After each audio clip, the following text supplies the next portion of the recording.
오직 은혜라는 표현은 행위로 구원받는 것이 아니라 하나님의 은혜로 구원받는 것이다 라는 사실을 선포하는 종교개혁자들의 표 중에 하나입니다. 은혜라는 단어의 사전식 의미는 사랑으로 베풀어주는 신세와 혜택이라고 사전적으로는 그렇게 의미가 부여되어 있습니다. 신앙적으로 생각해보면 하나님과 우리 관계에서는 우리는 받을 만한 자격이 없는 자임에도 불구하고 하나님께서 베풀어 주신 것, 이것이 은혜입니다. 받을 자격이 있어서 받는다면 그건 상으로 받는 거죠. 그런데 받을 자격이 전혀 없음에도 불구하고 베풀어 주신 것, 그것이 바로 은혜입니다.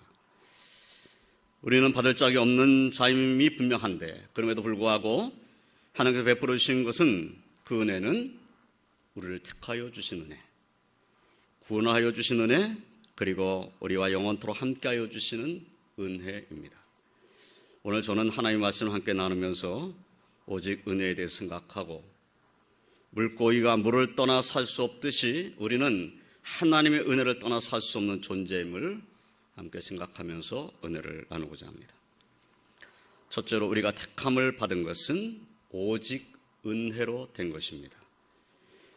에베소서 1장 4절로 6절까지의 말씀을 읽어보면 사도 바울께서는 이렇게 말하고 있어요. 그 창세 전에 그리스도 안에서 우리를 택하사 우리로 사랑 안에서 그 앞에 거룩하고 흠이 없게 하시려고 그 기쁘신 뜻대로 우리를 예정하사 예수 그리스도로 말미암아 자기의 아들들이 되게 하셨으니 이는 그가 사랑하시는 자 안에서 우리에게 거저 주시는 바 그의 은혜의 영광을 찬송하게 하려는 것이라 라고 말씀을 했습니다. 사도 바울께서 이 말씀에서 하나님께서 창세 전에 그리스도 안에서 우리를 택하여 주셨다고 말씀을 하고 있어요. 창세 전에, 뭔가 창조하시기 전에 벌써 하나님께서는 그리스도 안에서 우리를 택하셨다는 말씀이에요. 우리로 사랑 안에서 하나님 앞에 거룩하고 흠이 없게 하시려고, 하나님 앞에서 거룩하고 흠이 없게 하시려고 하나님의 기쁘신 뜻대로 우리를 예정하셨다. 그 예정하신 것도 하나님의 기쁘신 뜻 가운데서 예정하신 겁니다. 내가 어떻게 될 것이라는 것을 알고 예정하신 것이 아니고 하나님께서 기쁘신 뜻대로 예정을 하신 거예요. 우리가 생각할 때는 이런 생각을 하기가 쉽죠. 내가 착한 일을 많이 하고 내가 그래도 깨끗한 삶을 살려고 하고 그러니까 하나님께서 내게 은혜를 베푸신다, 이렇게 생각을 합니다. 그러나 생각이 거꾸로 된 겁니다. 하나님의 은혜가 임하였기 때문에 내가 하나님 앞에 거룩한 삶을 살 수도 있는 거고 깨끗한 삶을 살게도 되는 겁니다. 내가 거룩하기 때문에 은혜가 임한 것이 아니고 은혜가 임하였기 때문에 거룩한 하나님의 백성으로 살 수가 있다, 그 말이에요. 하나님께서 예정하셨다는 것, 그것도 기쁘신 뜻대로 예정하셨다는 것. 그러면 기쁘신 뜻 안에서 우리는 하나님 앞에 택함받아 예정받은 자가 되었다는 거죠. 예정이라는 것은 구원받도록 예정됐다, 그 말이에요. 우리를 예수 그리스도로 말미암아 하나님의 아들이 되게 하셨다고 또 말씀하고 있지요. 예, 하나님의 아들들이 되게 하신 것. 우리는 죄인인데 택하셔서 하나님의 아들들이 되게 하신 것, 이것이 은혜입니다. 이렇게 하신 것은 하나님께서 사랑하시는 자 예수 그리스도 안에서 우리에게 거저 주시는 바 은혜의 영광을 찬송하게 하는 것이라고 말씀하고 있어요. 여기 은혜의 영광, 그 은혜를 뭐라고 표현했냐면 하나님께서 사랑하신 자 예수 그리스도 안에서 우리에게 거저 주시는 바라고 말씀했어요. 거저 주시는 거다, 값없이 주시는 거다, 그런 말씀이죠. 그러니까 은혜인 거죠. 창세전에 택함을 받고 하나님의 자녀들이 된 이것은 하나님의 은혜로만 설명이 가능한 겁니다. 하나님의 은혜가 우리를 택하고 하나님의 은혜로 말미암아 우리가 구원받고 이렇게 되는 거예요. 하나님의 은혜가 아니었다면 우리는 창세전에 택함 받는 것과는 전혀 상관없는 사람입니다. 근데 하나님께서 택하셨다는 자체가 은혜인 거죠. 그것도 말로 다 할 수 없는 은혜입니다. 우리가 무엇을 했다고 또는 우리가 무엇을 할 것이라는 것을 하나님께서 아시고 우리를 택하여 주신 것이 아닙니다. 우리가 거룩한 삶을 살았다고 우리에게 은혜를 베풀어 주셔서 택함을 주신 것이 아니고 우리가 거룩한 삶을 살 것이라고 미리 알았기 때문에 우리를 택하신 것이 아닙니다. 그렇지 않음에도 불구하고 하나님께서 우리를 택하셔서 하나님의 아들들이 되게 하시고 거룩한 삶을 살도록 은혜를 베풀어 주신 것입니다. 우리가 죄인임에도 불구하고 창세전 하나님께서 이미 택하여 주셨다는 것은 놀라운 하나님의 은혜가 아닐 수 없습니다. 예수님께서는 요한복음 6장 37절로 39절에 이런 말씀을 하셨어요. 아버지께서 내게 주시는 자는 다 내게로 올 것이요. 무슨 말씀입니까? 하나님께서 택해서 내게 주시는 자는 다 내게로 올 것이다, 그런 얘기예요. 내게 오는 자는 내가 결코 내쫓지 아니하리라. 근데 내게 오는 자는 내가 결코 내쫓지 않겠다, 그렇게 말씀하셨어요. 내가 하늘에서 내려온 것은 내 뜻을 행하려 함이 아니요 나를 보내신 이의 뜻을 행하려 함이니라. 예수님께서 하늘에서 이 땅에 오신 이유가 뭐냐? 하나님께서 보내신 뜻을 이루려고, 그것을 행하려고 이 땅에 오셨다는 겁니다. 그 뜻이 뭡니까? 나를 보내신 이의 뜻은 내게 주신 자 중에 내가 하나도 잃어버리지 아니하고 마지막 날에 다시 살리는 이것이니라. 그러니까 예수님께서 하나님의 뜻을 알고 있는 것이 뭐냐면 하나님께서 내게 주신 자 중에 내가 하나도 잃어버리지 않는 것이 나를 행하신 하나님의 뜻이다, 이렇게 예수님께서 말씀하신 거예요. 다시 한번 말씀을 정리하면 이런 거죠. 하나님께서 택하셨습니다. 여러분들 택하셨어요. 여러분들을 불러서 예수님께로 인도하신 겁니다. 그래서 예수님을 믿게 된 겁니다. 예수님을 믿는 여러분들을 예수님은 절대로 잃어버리지 않는다는 거예요. 하나님이 택하셨고 하나님이 인도하신 우리를 하나님 앞에서 예수님은 절대로 잃어버리지 않을 것이다. 그리고 마지막 날에 반드시 살려낼 것이다. 예수님께서 약속하신 말씀입니다. 사랑하는 성도 여러분, 우리는 하나님께서 창세전에 택하여 주셨고 예수 그리스도에게 주신 자가 되었습니다. 주님께서 내게 주신 자 중에 내가 하나도 잃어버리지 아니하고 마지막 날에 다시 살리라고 말씀하고 계세요. 이 모든 것이 다 오직 하나님의 은혜로 된 것입니다. 우리를 택하여 주시고 예수님께로 인도해 주신 하나님 아버지께 감사와 찬송과 영광 올려드리시기를 주님의 이름으로 축원드립니다. 두 번째로, 우리가 죄 사함을 받고 구원받은 것은 오직 은혜로 된 것입니다. 사도 바울께서는 본문 8절로 9절 말씀에서 너희는 그 은혜에 의하여 믿음으로 말미암아 구원을 받았으니 이것은 너희에게서 난 것이 아니요 하나님의 선물이라. 행해서 난 것이 아니니 이는 누구든지 자랑하지 못하게 함이라 라고 말씀했어요. 우리가 또 잘 알고 있는 로마서 3장 23절 24절 말씀에서는 모든 사람이 죄를 범하였음에 하나님의 영광에 이르지 못하더니 그리스도 예수 안에 있는 성령으로 말미암아 하나님의 은혜로 값없이 의롭다 하심을 얻은 자 되었느니라 라고 말씀하셨습니다. 네, 우리는 허물과 죄로 죽었던 자입니다. 그런 죽었던 자가 살아난 것은 행위로 말미암은 것이 아니라고 지금 사도 바울은 에베소 2장 1절부터 계속 그 말씀을 하고 있는 거예요. 어떤 행위로, 내가 어떤 착한 행위를 한다 할지라도 그 어떤 행위로도 인간은 자신의 죄를 사함할 수 없습니다. 자신을 영원한 형벌에서 구원할 수 없습니다. 사망에서 자신을 건져낼 수 없습니다. 인간이 아무리 착한 일을 한다 할지라도 그것으로는 자신을 구원해낼 수가 없다는 거예요. 에베소 2장 1절 이하의 말씀에서 그 이유를 잘 말씀하고 있어요. 왜냐하면 우리는 허물과 죄로 죽었던 자라는 겁니다. 이미 죽은 자라는 거예요. 죽은 자. 우리는 이 허물과 죄로 죽었던 상태로 사는 자였는데 그 가운데 행해서 이 세상의 풍조를 따랐던 자고 공중의 권세 잡은 자를 따랐다고 말씀하고 있어요. 그 공중의 권세 잡은 자라는 것은 지금 불순종의 아들들 가운데 역사하는 영이라고 말씀했어요. 그 불순종의 아들들 가운데 역사하는 영이 뭡니까? 사탄의 영인 거죠. 우리가 전에 믿지 않을 때는 사탄의 영의 지배를 받고 산 거예요. 우리도 그 가운데서 우리 육체의 욕심을 따라 지내며 육체와 마음이 원하는 것에 행해서 다른 이들과 같이 본질상 진노의 자녀였었다고 말씀하고 있어요. 그러니까 본질상 우리는 어떤 사람이냐? 진노의 자녀라는 거예요. 본질상 따지고 보면 죄와 허물로 죽은 자고 그래서 본질상 진노를 받을 자, 진노를 피할 수 없는 자라는 겁니다. 그러한 우리가 우리의 행위에 의해서 우리 자신을 구원할 수 있다는 것은 어리석은 생각입니다. 이미 죽은 자가 뭘 해서 살아날 수 있습니까? 하나님 말씀 그렇게 말씀합니다. 너는 죽은 자다. 네 힘으로는 살아날 수 없다. 그런 말씀인 거죠.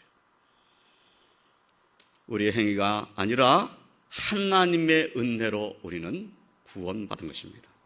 사도 바울께서는 에베소 2장 4절로 5절 말씀에 보면 이렇게 말씀했어요. 긍휼이 풍성하신 하나님이 우리를 사랑하신 그 큰 사랑을 인하여 허물로 죽은 우리를 그리스도와 함께 살리셨고 너희는 은혜로 구원을 받은 것이라. 예, 하나님이 우리를 사랑하신 그 큰 사랑 때문에, 그 은혜 때문에 우리는 구원을 받은 것입니다. 그래서 우리는 하나님 앞에 자랑할 것이 없는 자라는 겁니다. 만약에 우리가 어떤 행위를 잘함으로써 구원받은 것이란다면 하나님 앞에 자랑할 것이 있겠지요. 그런데 오늘 말씀은 행위에서 난 것이 아닌 이는 누구든지 자랑하지 못하게 함이라라고 분명하게 말씀했어요. 행위에서 난 것이 아니라는 겁니다. 우리가 구원받은 이 하나님의 선물을 받은 것은 우리가 뭔가 해서 받은 것이 아니라는 거예요. 그래서 하나님 앞에 자랑할 것이 아무것도 없다는 겁니다. 사실은 하나님의 은혜로 받은 것이기 때문에 만약에 자랑할 것이 있다면 하나님의 은혜를 자랑해야 되는 거죠. 예수님의 십자가의 사랑을 자랑해야 되는 겁니다. 예수님께서 나를 구원하시기 위해서 십자가를 지셨다는 것을 자랑해야지 내가 뭘 했다라고 자랑할 수는 없다는 거예요. 예, 모든 사람이 죄를 범하며 하나님의 영광에 이르지 못했습니다. 그런데 예수님으로 말미암아 우리는 죄사함을 받았어요. 그래서 하나님의 은혜로 값없이 의롭다함을 받았다라고 성경이 말씀했어요. 값없이 의롭다함을 받았다. 예, 값없이 의롭다함을 받았다는 말은 물론 우리가 값을 치르지 않았기 때문에 값이 없다고 표현한 겁니다. 그러나 하나님은 값을 치르셨어요. 독생자 예수 그리스도를 십자가에 못 박는 값을 치르신 겁니다. 이 사실을 잊지 말아야 됩니다. 우리는 값을 치는 것이 아무것도 없어요. 그러나 하나님은 독생자를 내어주시는 값을 치르신 겁니다. 독생자는 십자가에서 죽음을 경험한 그 값을 치르신 겁니다. 죽을 뻔한 것이 아닙니다. 사망이 이를 뻔한 것이 아닙니다. 예수님께서 우리를 위해서 십자가에서 완전히 죽음을 맛보신 겁니다. 죽으셔서 죽은 자와 함께 있었습니다. 하나님께서 값을 치렀다는 사실을 잊지 말아야 합니다. 우리는 그 놀라운 것을 값없이 은혜로 받은 것입니다. 우리가 제사받고 구원을 받은 것은 하나님의 사랑, 하나님의 은혜로 된 것입니다. 죄 없으신 독생자 예수를 죄인들을 위해 내어주신 하나님의 말로 다할 수 없는 그 큰 사랑과 무엇으로 갚을 수 없는 예수 그리스도의 십자가의 그 큰 은혜로 우리는 죄사함을 받았고 그리고 구원을 받은 자가 되었습니다. 앞으로 죄사함 받을 것이라든지 앞으로 구원을 받을 것이라든지 그런 말씀이 아닙니다. 이미 죄사함 받았고 이미 구원받았습니다. 이미 우리에게는 생명이 있고 우리에게는 영생이 있음을 확신하시길 주님의 이름으로 축원드립니다. 사도 베드로께서는 베드로전서 2장 25절에서 이렇게 말했어요.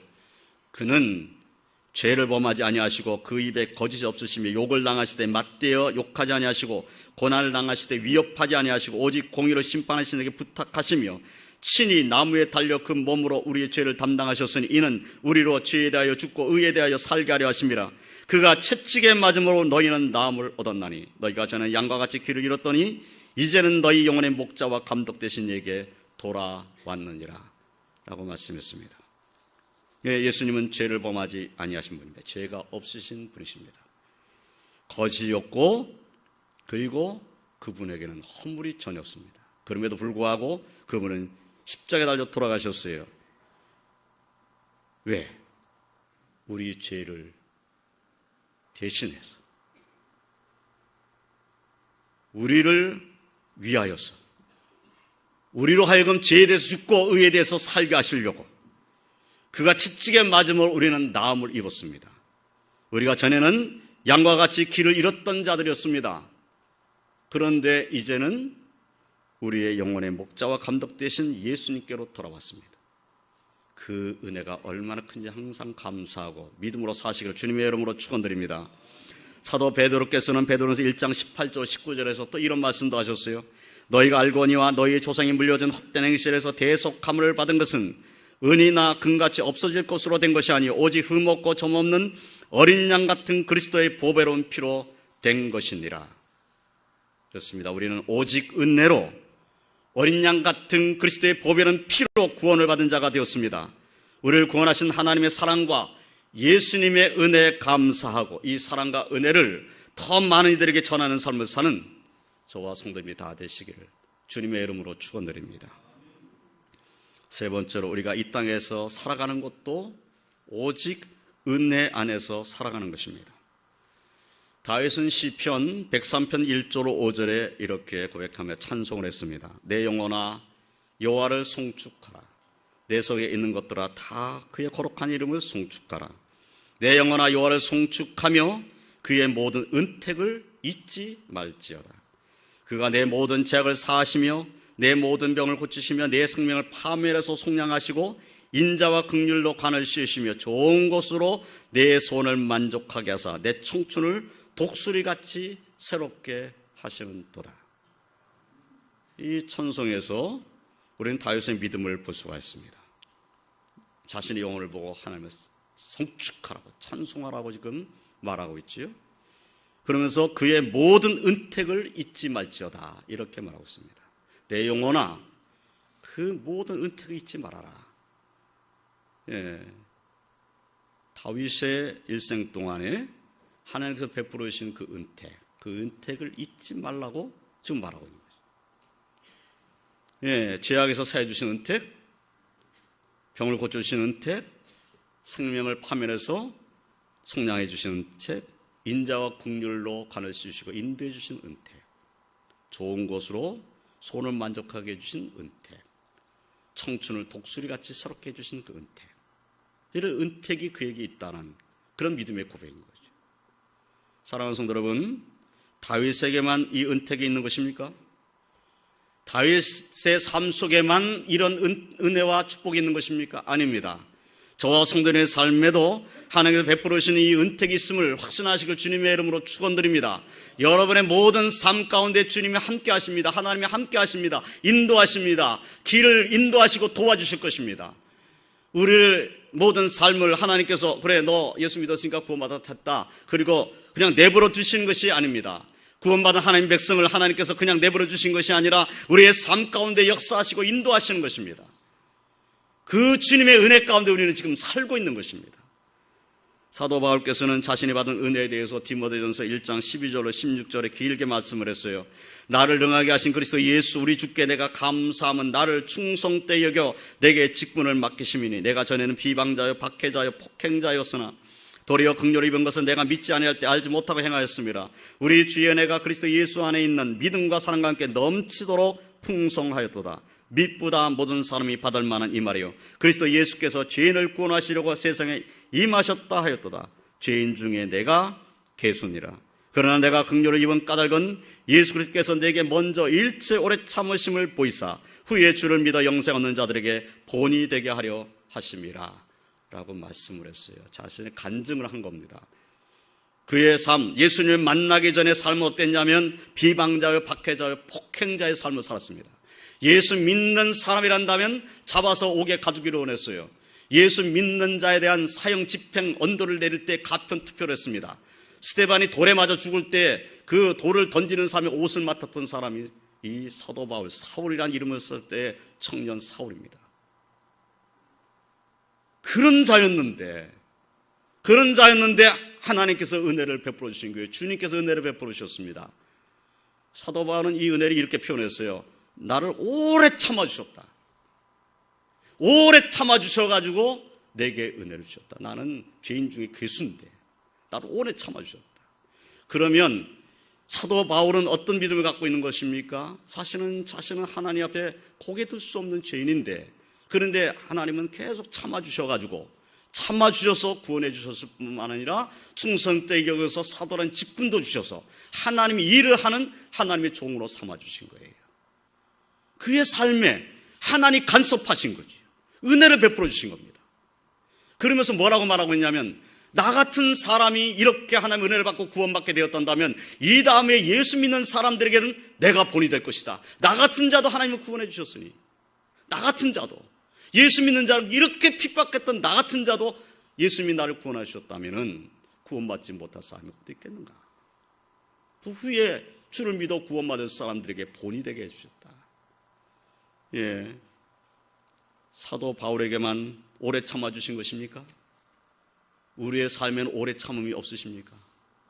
우리가 예수를 믿게 된 것도 하나님께서 우리를 오래 참아주셨기 때문입니다.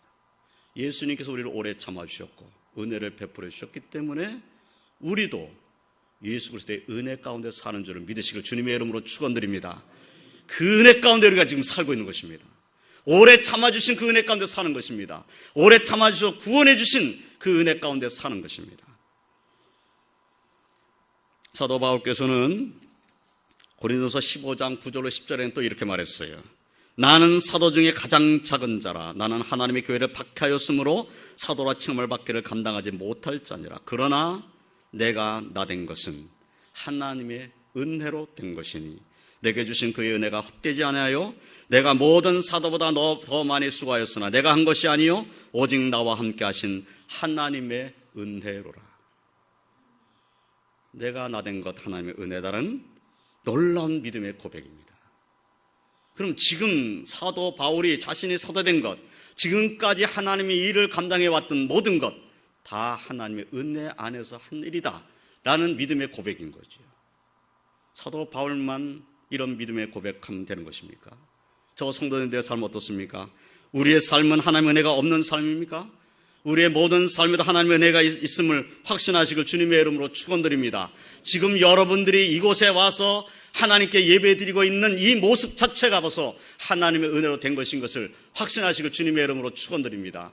여러분들의 매일매일의 삶 속에서 하나님이 여러분을 떠나지 않고 함께 하신다는 사실을 확신한다면 그 하나님의 은혜는 지금도 여러분의 삶 가운데 머물러 있는 것입니다. 이 사실을 잊지 마시기를 주님의 이름으로 축원드립니다. 이러한 사도 바울의 고백에서 그의 삶에는 하나님의 은혜가 항상 함께하고 있었음을 알 수가 있습니다. 사도 바울에게만 이런 하나님의 은혜가 있는 것이 아님을 잊지 말고 오늘날 예수 그리스도를 믿는 믿음을 가지고 주님의 은혜를 사모하는 우리의 모든 삶에도 하나님의 은혜가 넘치시는 이러한 은혜가 우리에게 있다는 사실을 확실하고 믿으시길 주님의 이름으로 축원드립니다. 언제든지 임마누엘의 하나님, 우리와 함께 하시는 임마누엘의 하나님은 우리를 떠나지 않습니다. 우리 예수님께서 항상 우리와 함께 하신다고 분명히 말씀하셨어요. 이 사실을 확신하시고 주님의 이름으로 축원드립니다. 우리의 모든 삶에 하나님께서 함께 하시고 인도하신 이 은혜, 우리의 기도에 귀를 기울이시며 응답하시는, 그래서 긍휼을 베푸시는 그 은혜, 그 은혜가 우리의 삶 속에 있음을 잊지 마시길 주님의 이름으로 축원드립니다. 사도 베드로께서는 베드로전서 5장 7절에서 이렇게 말했어요. 너희 염려를 다 주께 맡기라. 이는 그가 너희를 돌보심이라. 주님께 맡기라는 겁니다. 왜냐하면 하나님 우리를 돌보실 테니까. 우리를 돌보시고 계신 그 하나님 앞에 너희 염려를 맡기라고 말씀하고 있어요. 사도 요한께서는 요한일서 5장 14절로 15절에서 그를 향하여 우리의 가진 바 담대함이 이것이니 그의 뜻대로 무엇을 구하면 들으심이라. 우리가 무엇인지 구하는 바를 들으신 줄 안즉 우리가 그에게 구한 것을 얻은 줄을 또한 아느니라 라고 믿음의 고백을 했습니다. 하나님 뜻 가운데서 기도하면 하나님이 들어주신다는 확신을 갖고 있는 사도 요한이 내가 뜻 가운데 기도한 것은 이미 받은 줄로 나는 믿는다. 이런 믿음이에요. 사랑하는 성도 여러분, 하나님 우리와 함께 하십니다. 우리의 기도에 귀를 기울여 주십니다. 이 확신을 가지고 주님께 맡기고 하나님이 나를 돌보시고 인도하신다는, 내 기도에 응답하신다는 확신을 가지고 승리하시기를 주님의 이름으로 축원드립니다. 우리는 하나님의 은혜로 택하심을 받았고 예수 그리스도의 보혈로 말미암아 구원을 받았고 성령의 은혜 아래 거하여 살면서 인도함을 받는 자가 이미 되었습니다.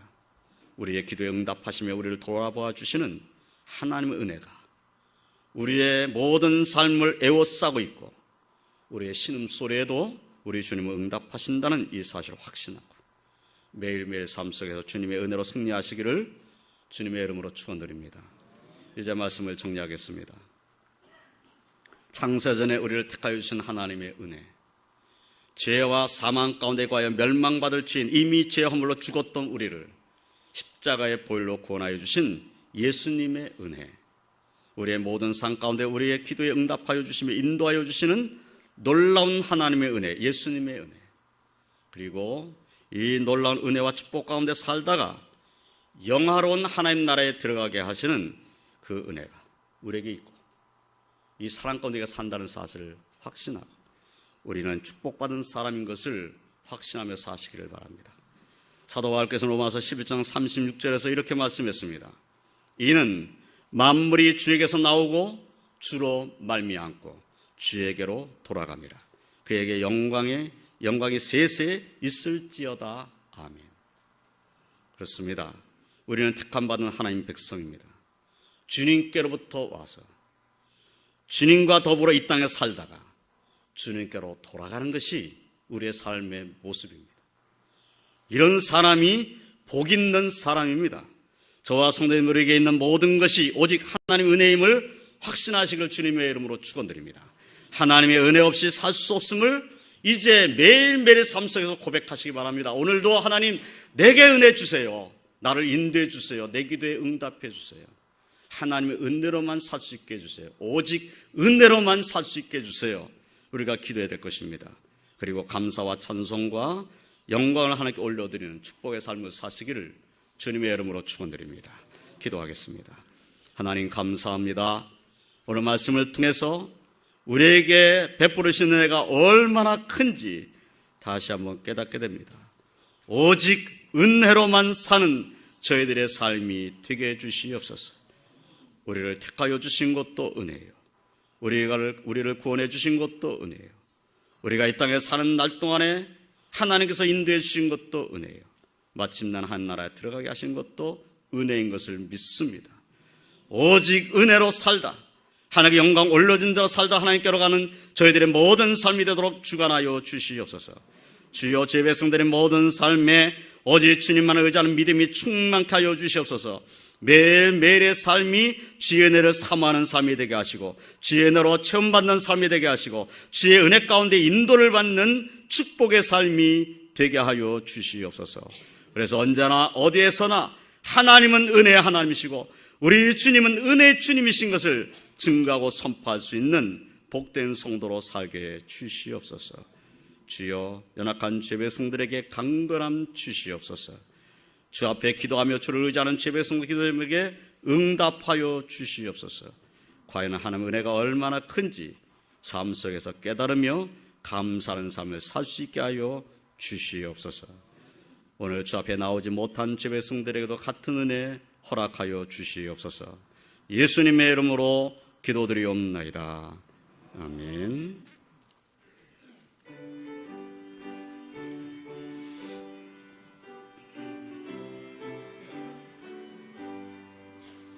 주 없이 살 수 없는